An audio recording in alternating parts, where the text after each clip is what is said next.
جو ابھی تک کی ڈیولپمنٹس ہیں وہ میں آپ کے سامنے رکھتا ہوں۔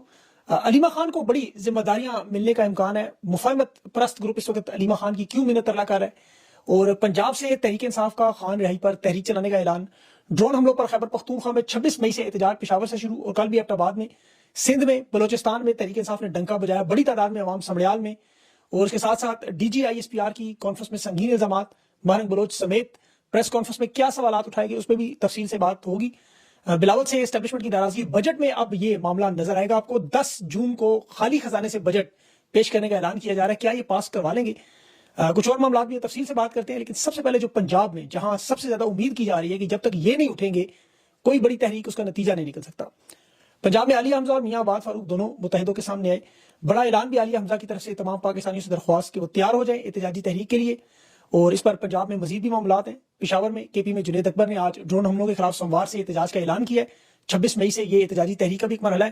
ایبٹ آباد میں کل سے ورکر کنونشن بھی ان کا شروع ہو رہا ہے، وہ 4 بجے کل شروع ہوگا، اس کے حوالے سے بھی پیغامات آ رہے ہیں۔ بلوچستان میں پشین کی تحصیل بوستان میں ابھی سالار خان کاکڑ کا جو استقبال نظر آیا تحریک انصاف کے کارکنوں نے جس طرح وہاں سرگرمیاں دکھائیں، وہ ثابت کر رہا ہے کہ یہ عمران خان کی رہائی کے لیے سڑکوں پر نکلنے کے لیے تیار ہیں۔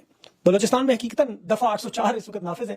استقبال دیکھ کے سالار کاکڑ کا اندازہ ہو رہا ہے کہ اگر یہ مینار پاکستان میں نواز شریف کو جیسے کبوتر کے لیے آپ کو پتا ہے وہ مشینری استعمال کر کے ساری ریاست کی استقبال کے لیے اکٹھا نہیں کر سکے، یہاں خان کا ایک سپاہی سالار کاکڑ اور بلوچستان میں استقبال دیکھیں، وہ ذرا سوچیں۔ میں سوچ رہا تھا جس پہ ہم سب سوچتے ہیں کہ عمران خان کی جب رہائی ہوگی تو اس وقت کیا مناظر ہوں گے۔ اس وقت لاکھوں پاکستانی آپ کو پتا صرف اس دن کی امید میں صبح دوپہر شام اللہ سے دعا بھی کرتے ہیں، اور اب تو یہ ظاہر ہے آپ کی محنت سے ہی کام ہوگا، بڑے مقصد کے لیے بڑی قربانیاں بھی ہیں، اس میں بھی آگے بات کریں گے۔ لیکن D G S P R کی جو پریس کانفرنس آج بڑی ہے، جو انہوں نے کہا نا جھوٹ نہیں چلتا اور راستہ دشوار اور طویل ہو سکتا ہے، فتح حق کی ہے، تو یہ بیان بھی آپ اسی تناظر میں دیکھ لیں خان کی رہائی کے معاملے پر بھی۔ اس میں سوشل میڈیا پہ جو خبریں علیمہ خان کے حوالے سے اہم ذمہ داریوں کا، جہاں تک میری اطلاعات اور سمجھ ہے، عمران خان کی رہائی پر تحریک انصاف کے رہنما یہ سمجھتے کہ ایک نکاتی ایجنڈے پہ خان کی رہائی کے لیے عوام کو موبلائز کرنے کے لیے علیمہ خان کے حوالے کے لیے تحریک ہو تو پاکستان کے لوگ بھی جڑ جائیں گے، پارٹی کے لوگ بھی کھڑے ہو جائیں گے، اور اس طرح جو قیادت پر دباؤ ہے وہ بھی کم ہوگا۔ اب سوال صرف یہ کہ علیمہ خان کیا اتنی بڑی ذمہ داری لینے کے لیے تیار ہے؟ ابھی تک ان کی طرف سے ایسا کوئی پیغام سامنے نہیں آیا کہ اس کی تصدیق ہو سکتی ہو، لیکن علیمہ خان نے ذمہ داری لینا ہوگی، کیونکہ ماضی میں نصرت بھٹو، کلثوم نواز یہ ذمہ داری لے کے اپنے خاوند کو رہا کروا چکی ہیں۔ علیمہ خان اپنے بھائی کی رہائی کے لیے میدان میں انہیں آنا ہوگا، کیونکہ یہ سیاست نہیں ہے، نہ کوئی عہدہ ہے، نہ کوئی موروثیت ہے، یہ تو اس وقت عمران خان کہتے ہیں جہاد ہے، آپ کو پتا ہے تحریک انصاف میں تو یہ بھی اس وقت اعتماد کی عوام کے ساتھ فقدان نظر آ رہا ہے، تو ایسے میں علیمہ خان جو ہے وہ ایک واحد رہنما کے طور پہ سامنے آ سکتی ہیں، اور احتجاج کے لیے بھی لوگ ان کا ساتھ دیں، ان کا ہاتھ مضبوط کریں، عوام کھڑی ہو، تو یہ معاملہ بڑے آرام سے چل سکتا ہے۔ بہت سارے رہنماؤں سے پنجاب میں میری گفتگو بھی ہوئی، انہوں نے کہا ہمیں تو کوئی ہدایت اس طرح کی آئی، ہم صف اول کے دستے میں شامل ہونے کے لیے تیار ہیں، باقی تمام صوبوں میں بھی یہی معاملہ ہے۔ تو دیکھیں اس پہ کیا ہوتا ہے۔ ابھی سوشل میڈیا پر جو بڑا ٹاپک اس وقت D G I S P R کی پریس کانفرنس، اور یہ بڑی زبردست پریس کانفرنس تھی، معاملات کا انہوں نے بڑا کھل کر اظہار کیا۔ انہوں نے کہا بھارت بے اعتبار ہے، جھوٹا ہے، میڈیا بند کرنے والا، صحافیوں پر ظلم کرنے والا، اغوا کرنے والا ملک ہے، سوشل میڈیا اور میڈیا بند کر کے خود ہی جج، جیوری اور ایگزیکیوشنر بننے والا ایک ظالم بے بنیاد الزام اس کے اوپر لگائے، جارحیت کرنے والا غاصب ہے۔ بلوچستان میں بھی انہوں نے مہرنگ بلوچ کو دہشت گردوں کی پراکسی کہا۔ پاکستان میں آزاد میڈیا نے دعویٰ کیا، پہلگام کو فالس فلیگ آپریشن قرار دیا، بھارتی جارحیت کا حملہ قرار دیا، اور انہوں نے کہا کہ جب بھی ہم لوگ میدان میں آتے ہیں تو ہم کبھی جھوٹ نہیں بولتے۔ پریس کانفرنس ظاہر سامنے صحافی بیٹھے تھے بہت سارے، وہ تو نہیں بولتے۔ پاکستان میں تو میڈیا مکمل آزاد ہے، آزاد میڈیا تمغہ بریگیڈ آپ ضرور کہہ سکتے ہیں، راوی حسن ایوب، منی فاروق، کامران شاہد، سہیل وڑائچ، ابصار عالم انصار، بس یہ تو آپ کو آزاد نظر آئیں گے، بہت ہی آزاد۔ لیکن پاکستان میں جو حالات ہیں، انہوں نے کہا بھارت اپنا اعتبار بحال کرے، اعتبار آتا ہے سچ بولنے سے۔ اب چونکہ انہوں نے خود کہا ہے ہم اکاؤنٹیبل ہیں، ہمارا محاسبہ کریں، تو ان کی اپنی دعوت ہے، محاسبہ تو نہیں کر سکتے، سوال البتہ ضرور اٹھاتے ہیں کہ پاکستان میں اگر میڈیا آزاد ہے تو یہ پھر انٹرنیشنل رپورٹس پاکستان کو غزہ سے خطرناک ترین ممالک میں کیوں قرار دے رہی ہیں؟ پاکستان میں دیکھیں میڈیا اگر آزاد ہے تو 9 فروری سے تک ٹویٹر کیوں بند رہا؟ ابھی بھی بند ہے۔ پاکستان میں میڈیا کا آزاد ہے، ارشد شریف ملک چھوڑ کر کیوں گیا، اسے شہید کیوں کیا؟ عمران ریاض 6 مہینے کیوں مسنگ پرسن رہا؟ صابر شاکر نے ملک کیوں چھوڑا؟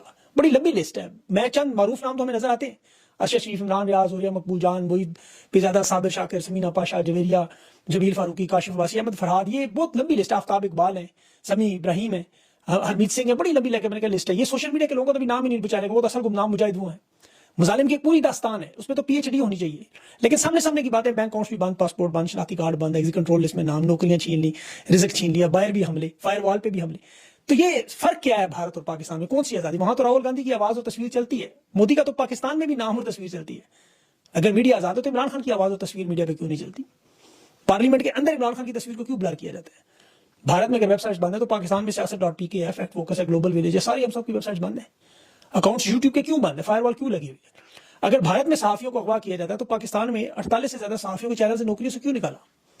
اسی طرح ڈی جے اسپیئر صاحب نے کہا پہلگام ایک فالس فلیگ آپریشن ہے، جوڈیشل کمیشن ہونا چاہیے، ثبوت ہونا چاہیے. بھارت بدماشی کر رہا ہے، طاقت سے فالس فلیگ آپریشن کی بنیاد پہ حملہ کرتا ہے.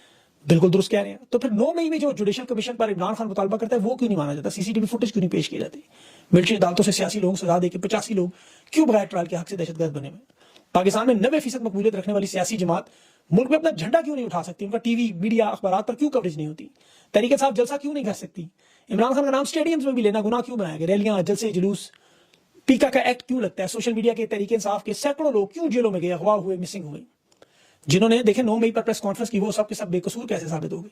یہ مراد راس دلی بس بھی لسٹ ہے پوری، آزاد گھوم رہے ہیں، میاں آباد بیچارہ جیلوں میں، ڈاکٹر یاسمین ادابی بھی جیل میں. انہوں نے پریس کانفرنس نہیں کی، وہ سب کیوں موجود ہیں؟ پہلگام واقعے کی تحقیقات کروانی چاہیے اور بالکل کرانی چاہیے، اس پاکستان ملوث نہیں ہے، لیکن 9 مئی کی بھی تحقیقات کروائیں، 26 نومبر کے واقعے کی بھی تحقیقات کروائیں. بھارت کی طرح دیکھیں تحریک انصاف کے یہاں بھی ہزاروں لوگ بے گناہ جیلوں میں. سیاسی جماعتیں یہ جو آپ کو نظر آ رہی ہے یہ آزاد ہے. صرف 72 سال کی عمر میں عمران خان پہ تو کبھی کوئی ٹریفک توڑنے کا جرمانہ بھی نہیں ہوا. ایک سال میں 300 مقدمات بن گئی. کیسے؟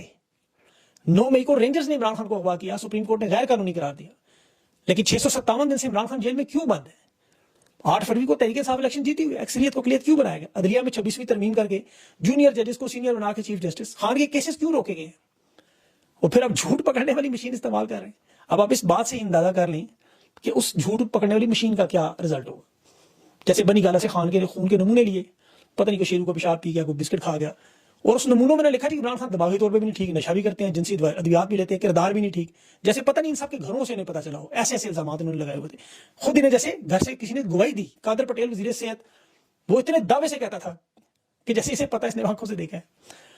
اب محرم بلوچ کو پراکسی کہا جا رہا ہے، وہ 6 مہینوں سے قید تنہائی میں ہے جیل میں. اب کہتے ہیں اس سے پوچھے، کیسے پوچھیں، وہ تو باہر ہی نہیں. اب تو ماضی والے سے جو لوگ گزرے ان سے پوچھ سکتے ہیں جن کے ہاتھوں سے فیلڈ مارشل کو یہ سوٹی مل رہی تھی. نواز شریف آرمی چیف کا غدار وطن تھا، دہشت گرد بھی تھا، جہاز بھی اغوا کیا. پیپلز پارٹی نے ذوالفقار تنظیم بھی بنائی، یہ بھی دہشت گرد تھے. ان کے بھی عقوبت خانے اس وقت ساری ویڈیوز جنرل ضیاء کے دور میں دیکھی اپنی آنکھوں سے ہم نے. نواز شریف کرپٹ بھی تھا، جے آئی ٹی میں خود موجودہ آرمی چیف پاناما کے ہیڈ بھی تھے. اسی طرح جناب پور کے این کے ایم کے نقشے بھی تھے جو بعد میں کہا صاحب غلط ہے. اب وہ ساری باتیں تسلیم کریں یا آج کی باتیں تسلیم کریں. یہ کہتے ہیں ہم ٹی وی پہ آ کے جھوٹ نہیں بولتے، تو وہ پہلے پچھلے سارے کے جھوٹے تھے. دیکھیں نواز شریف اگر غدار وطن تھا، دہشت گرد تھا، پیپلز پارٹی دہشت گرد تنظیم تھی، تو آج یہ نیک پاک پھر کیسے ہو گئے؟ اقتدار میں کیسے بیٹھ گئے؟ زرداری سپریم کمانڈر کیسے بن گیا؟ کون سے گنگا سے انہوں نے اشنان کیا؟ آج تحریک انصاف نے 9 میں کیا تو جناب پور کے نقشے، نواز شریف کا تیارہ ہوا، ذوالفقار، یہ سب کیا پھر محروم بلوچ پہ بھی یہی الزام ہوگی؟ کل کوئی کہہ رہا ہوگا وہ بھی ٹھیک ہے بالکل. ڈاکٹر یاسمین راشد تو کہہ رہی ہے نا 9 مئی کا حملہ انہوں نے خود کروایا، اپنے بندے ڈالے، الزام ہمارے اوپر ڈال دیا پارٹی ختم کرنے کے لیے. اب وہ سب کچھ نظر آ رہا ہے. فارم 47 پہ جس طرح سسٹم کو چلانے کے لیے یہ جو دعویٰ تھا کہ ہم اقتدار بناتے ہیں، ہم لوگوں کو اقتدار میں لاتے ہیں، ہم لوگوں کو نکالتے ہیں، ہم جس کے نام پہ کاٹا لگائے ہم اسے نہیں چلنے دیتے. 3 سال عمران خان کے نام کی تصویر، وہ آئی ایم ایف کی تصویر دیکھیں، ابھی بھی وہ بلا رہے جس میں وہ آئی ایم ایف بنی گالا گئے تھے. یہ کہتے ہیں ہم جسے جیل میں ڈال دیں اس کے ساتھ ہم وہی. تو ہندوستان بھی تو پھر وہی کر رہا ہے. دیکھیں نا ہندوستان بھی تو وہی کام کر رہا ہے جو یہ کر رہے ہیں. لیکن انہوں نے کہا اللہ کامیاب کرے گا حق پر چلنے والوں کو. یہی عمران خان بھی کہتے ہیں. عمران خان لڑ رہا ہے لڑائی دیکھیں زرداری اور نواز شریف کے حصے کی. یہ اگر اس وقت اپنے حصے کی لڑائی لڑتے تو آج یہ لوگ طاقت میں اتنے مضبوط نہ ہوتے. یہ لوگ اگر ڈیل کر کے نہ بھاگتے، اپنی کرپشن میں لوگوں کے ساتھ شامل نہ ہوتے، تو آج آپ کو یہ تحریک انصاف کے ساتھ یہ ظلم و ستم ہوتے نظر نہ آتے. لوگ پوچھتے ہیں نا کیوں ہو رہا ہے سب کچھ؟ اس کی وجہ ظلم کے خلاف جتنی دیر سے اٹھیں گے اتنی بڑی قربانی ہوگی. اسی لیے آپ کی اتنی بڑی قربانی ہے. ان لوگوں نے تو دیکھے بوٹ کو ووٹ کو عزت دینی تھی، بوٹ کو عزت دینے لگے. جس راستے پر پتا تھا چل کے گئے وہ چل پڑے. مریم نواز ورثہ آپ ان کی تصویریں دیکھیں، نواز شریف اور اس کی شہباز شریف اور آصف زرداری کی. شہباز شریف اللہ سے بلا پائن مجھے بلائیں میری باری. آصف زرداری حاضر سائیں میرا بھی ایک بچہ ہے، اس کی طرف بھی نظر رکھیں. آپ کا نوکر مطلب باڈی لینگویج بتا رہی ہے ان کی نا کہ قیمت لگی ہوئی ہے. ابھی وہ وزیر قانون اعظم وزیر طارہ نے اسلام آباد ہائی کورٹ میں بار ایسوسیشن کے صدر واجد گیلانی اور وہ جو سیکرٹری ہیں منظور صاحب 1 کروڑ کا چیک دیا. انہوں نے سپریم کورٹ میں سینیورٹی کیس میں ٹرانسفر کیس میں وہ پٹیشن واپس لی اور ان کی حمایت الیکشن میں تحریک انصاف نے بھی. لیکن 1 کروڑ ملا سب ٹھیک، بس جتنی قیمت لگائیں وہ نوٹ کا میرا موڈ بنے. ڈی جے اسپیئر صاحب نے ایک اور بات کی اسلامی سطح پر، یہ بڑی اہم بات ہے. انہوں نے کہا ایک پاکستانی کا خون 1000 افغانیوں پر مقدم ہے. اب یہ چونکہ فوجی جرنیل ہے، قرآن و حدیث کے آپ کو پتہ معلم نہیں ہے. آپ قرآن و حدیث دیکھیں، معلم ہم بھی نہیں ہیں. اللہ نے اس نے کہا انسان کی ہر جان کی حرمت ہے، ہر جان کو اللہ نے برابر کیا. کسی عربی کو اجمی کے اوپر بھی فوقیت نہیں، کسی قوم نسل پر نہیں. کہا ایک جان کو بھی جس نے ناحق قتل کیا اس نے پوری انسانیت کو قتل کیا. جس نے ایک جان بچائی اس نے پوری انسانیت بچائی. یہ سورہ مائدہ کی آیت ہے. اب یہاں اللہ نے افغانستان، پاکستان، سعودی عرب، فلسطین کا ذکر نہیں کیا.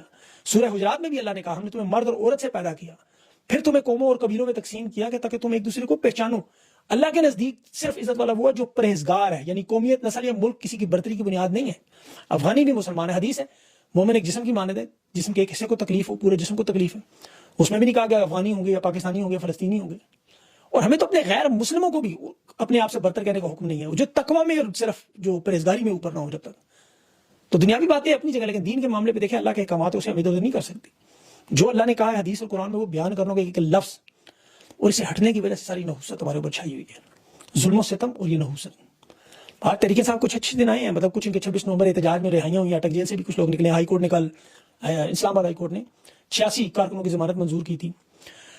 اب اس ساری صورتحال میں 10 جون کو بجٹ پیش کرنے کی خبریں ہیں اور حالات ان کے بڑے تشویشناک ہیں، سیاسی، معاشی، سماجی۔ پارلیمنٹ سے بجٹ پاس کروانا اس سیاسی بحران میں جہاں سیاسی خلفشار ہے، دیکھیں قومی اسمبلی کی ساخت پہ نشان الگ ہے، معاشی دباؤ الگ ہے، IMF کی شرائط الگ ہے، جو نیا معاہدہ اس میں ٹیکسز بڑھانے کا، سبسڈیز کا، بجلی گیس کو مہنگا کرنے، ایک ایسا بجٹ جو عوام دشمن ہوگا، اور یہ حکومت کے بس میں نہیں ہے۔ دیکھیں قومی سیاسی کو چارٹر آف اکانومی کچھ ایسا نہیں بنا کہ حکومت، اپوزیشن اور اسٹیبلشمنٹ تینوں بیٹھ جائے، یہ تینوں الگ الگ سمت میں۔ عوام کو مطمئن کرنا، عالمی اداروں کو اعتماد دلانا، یہ بڑا مشکل کام ہے۔ قاضی کی کارروائی آپ کر لیں بے شک۔ ابھی تو بلاول کے ساتھ جو ناراضگی ہے، جو میں نے پچھلے ویلاگ میں بات کی تھی، والدہ کی وفات پہ نہیں گیا یہ دعا کرنے، سخت ناراضگی ہے۔ سندھ کے نہروں کا معاملہ الگ ہے، پرسنالٹی کلاش الگ ہے، بلاول کو پیپلز پارٹی کو آؤٹ کرنے کی پوری کوشش ہے، وہ بھی ہو سکتا ہے بجٹ تک رک جائے، لیکن تلخی تو آ گئی۔ پھر خیبر پختونخوا کے بجٹ پہ خان نے جو کل بیان دیا، اب میری رائے وہاں بھی بڑا دباؤ بڑھایا جا رہا ہے کہ بجٹ پاس کرنا ہے ہر صورت میں چاہے کچھ بھی ہو۔ اب دیکھیں تحریک انصاف کی قیادت پر رجسٹ کرتی ہے یا نہیں کرتی، کیونکہ بجٹ میں ہی ساری تنخواہیں ہیں، مرات ہیں، IMF کی جو قسط ملی ہے اس کی بندر بانٹ کرنی ہے۔ تو تحریک انصاف کے پاس تو دیکھیں بڑا سنہرا موقع ہے، اپنا دباؤ بڑھا سکتے ہیں، اپنے مطالبات منوا سکتے ہیں، ہو سکتا ہے کوئی بڑی تحریک بھی نہ شروع کرنی پڑے اور معاملات ٹھیک ہو جائیں، لیکن اب ان پہ ڈیپینڈ کرتا ہے کرتے کیا ہیں، پالیسی کیا بناتے ہیں اور کس طرح سامنے آتے ہیں۔ اللہ تعالیٰ پاکستان پہ اپنا رحم کرے، اپنا خیال رکھے۔ مجھے اجازت دیں، اللہ حافظ۔